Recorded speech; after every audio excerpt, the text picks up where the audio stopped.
تو یہ جو آپ نے فرمایا حکمت عملی کی بات کی اعزاز سید صاحب، یہ سب کچھ جو ہوا ہے ہم نے دیکھا ہے، سپریم کورٹ کا فیصلہ بھی آیا، ظاہر ہے کہ متنازع فیصلہ ہے، پی ٹی آئی سے بلہ چھین لیا گیا، عمران خان صاحب الیکشن نہیں لڑ سکتے، ان کی ٹاپ لیڈرشپ الیکشن نہیں لڑ سکتی، صدر نہیں لڑ سکتے، وائس چیئرمین نہیں لڑ سکتے، ان کے لوگ جو ہیں وہ پی ٹی آئی کا نام استعمال نہیں کر سکتے۔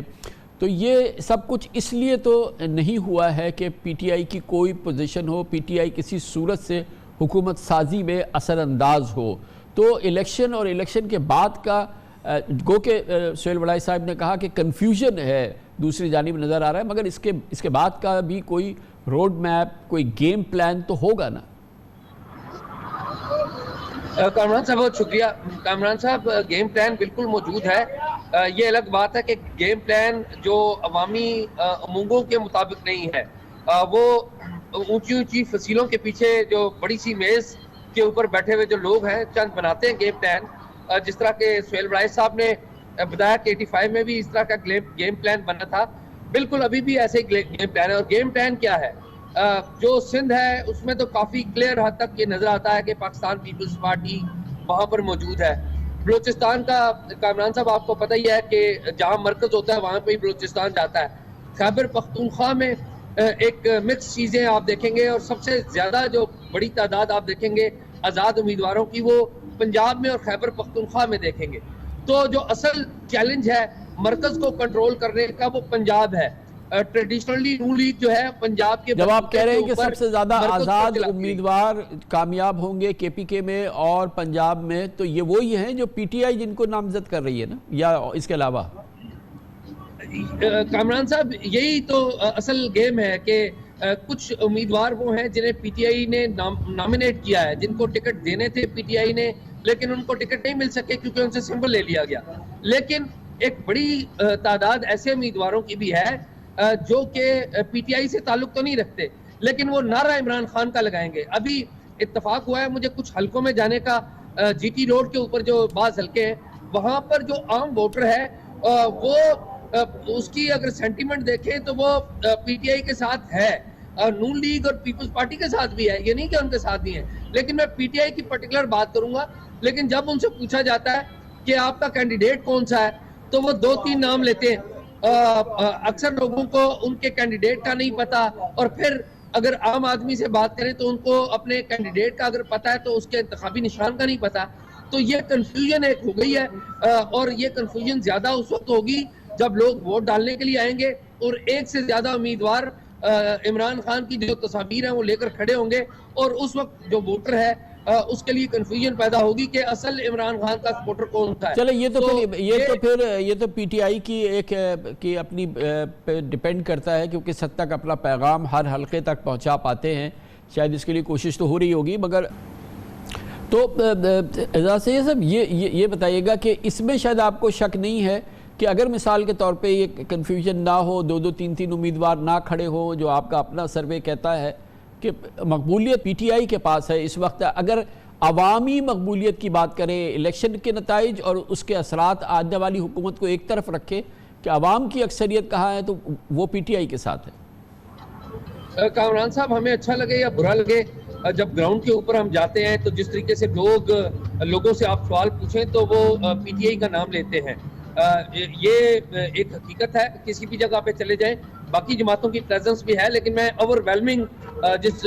جماعت کی بات کر رہا ہوں وہ پاکستان تحریک انصاف ہے۔ اور دوسری بات یہ ہے کامران صاحب کہ جو لوگ ہیں، یہ جو انتخاب ہے وہ اپنی ضروریات کے لیے نہیں لڑ رہے۔ میں اسلام آباد کے NA47 میں تھا، میں گجر خان کے حلقے میں گیا ہوں، میں جیلم میں رکا ہوں،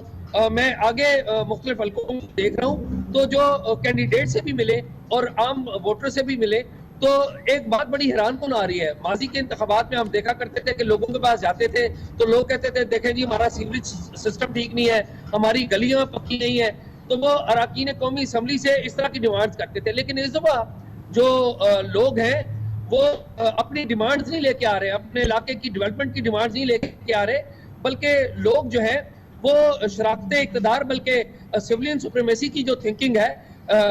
اس کے اوپر بات کرتے ہیں۔ لوگ کہتے ہیں کہ پاکستان میں جو حق حکمرانی ہے وہ عوام کا ہونا چاہیے۔ تو یہ ایک بڑا ڈیفرنس ہے باقی کے انتخابات میں۔ 2002 سے آج تک کے جتنے بھی انتخابات ہیں قومی سطح کے اور ضمنی سطح کے وہ کور کرتے آئے ہوں، لیکن یہ انتخاب مجھے ڈیفرنٹ لگا کہ جہاں پر جو لوگ ہیں، عام ووٹر ہے، وہ اپنی ڈیمانڈ نہیں دے رہا، اپنے مسائل نہیں بیان کر رہا، بلکہ وہ یہ کہہ رہا ہے کہ ملک میں جو حق حکمرانی ہے وہ عوام کا ہی ہونا چاہیے۔ اعجاز سید صاحب یہ بتائیے گا کہ ظاہر ہے کہ پی ٹی آئی تو کوئی کیمپین کر نہیں سکتی، ان کی کوئی لیڈرشپ میدان میں نہیں ہے، وہ کسی جگہ اجتماع بھی نہیں کر سکتے۔ اب ان کا رہا سہارا جو ہے وہ سوشل میڈیا ہے، جس کے ذریعے وہ یہ پلیٹ فارمز ہیں جس کے ذریعے وہ عوام تک پہنچنے کی کوشش کرتے ہیں، اور اس میں سب سے اہم پیغام ان کو یہ دینا ہے کہ انہوں نے عوام کو باور کرانا ہے کہ کس حلقے میں ان کا کون سا کینڈیڈیٹ ہے۔ یہ جو سوشل میڈیا ایک ان کے پاس جو ایک کیمپین کا کسی نہ کسی قسم کا ذریعہ ہے، جماعت کا نام نہیں ہے، جماعت کا نشان نہیں ہے، اس کے خلاف کیا کوئی حکمت عملی ہوگی کہ اس کو کسی صورت سے قابو میں کیا جائے؟ کامران صاحب، بالکل اس کے حوالے سے میری اطلاعات کے مطابق ایک حکمت عملی موجود ہے، کیونکہ جو سسٹم ہے، جو پاور کاریڈورز ہے، جو کہ سرکار ساری یہ سسٹم کو چلا رہے ہیں، میری اطلاعات کے مطابق وہاں پر اس طرح کی کوئی اطلاعات گئی ہیں کہ پی ٹی آئی جو کوشش کرے گی کہ اپنے ووٹر کو اور اپنے سپورٹر کو الیکشن ڈے کے اوپر متحرک کرے اور ٹرن آؤٹ زیادہ سے زیادہ لائے۔ یہ تھنکنگ موجود ہے کہ اگر ٹرن آؤٹ زیادہ ہو گیا تمام حلقوں میں، تو وہ ٹرن آؤٹ جس طرح کی حکمت عملی بنائی گئی ہے اس کے حق میں نہیں ہوگا، بلکہ اس کو خراب کرے گا، اور جو اہداف کیے گئے ہیں ان اہداف کو حاصل نہیں کرنے دیا جائے گا۔ تو اس سلسلے میں میری اطلاعات یہی ہے کہ انٹرنیٹ کا جو ہے وہ تعطل پیدا ہوگا ملک میں، اور جو سوشل میڈیا پلیٹ فارمز ہیں اور انٹرنیٹ دونوں، وہ شاید الیکشن ڈے سے ایک آدھ دن پہلے اور الیکشن ڈے کے اوپر شاید ہمیں بہت ساری پرابلمز اس میں دیکھنے آئیں گے۔ تو اور اعجاز سید صاحب، جو 8 فروری کے بعد کا منظرنامہ ہے، فروری کے اختتام میں جب حکومت بن رہی ہوگی، تو کیا نظر آ رہا ہے کہ ایک کوئلیشن گورنمنٹ جو کہ شاید نواز شریف یا شہباز شریف لیڈ کرے، اور اس کے ساتھ ان کے کئی ایک جو ہیں جو پارٹیز ہیں یا یہ آزاد جو نئی پارٹیز میں شامل ہو جاتے ہیں یا نون لیگ میں شامل ہو جاتے ہیں، پی ڈی ایم 2 کو جنم ملے گا، اس کو جنم دیا جائے گا؟ کامران صاحب، جو لگ رہا ہے اس کے مطابق ایک شاید مختصر سی ہی صحیح لیکن شاید سادہ اکثریت ملے گی، لیکن مسلم لیگ نون کے اندر ایک سپیڈ بریکر لگا دیا گیا ہے۔ چند لوگوں کو ٹکٹ دلوائے گئے ہیں جن کی جو وابستگیاں وہ کسی اور جگہ پہ ہیں، اور دوسرا سپیڈ بریکر جو ہے وہ آئی پی پی کی صورت میں لگایا گیا ہے۔ تو میرا یہ خیال ہے کہ نون لیگ کو ایک سڑک بغیر کسی سپیڈ بریکر کے دینے کا مقصد نہیں ہے، اس کو کنٹرول کرنے کے لیے سپیڈ بریکرز فٹ کر دیے گئے ہیں، اور جب ضرورت پڑے گی ان سپیڈ بریکرز کو گڑھوں میں بھی تبدیل کیا جا سکتا ہے۔ بڑی نوازش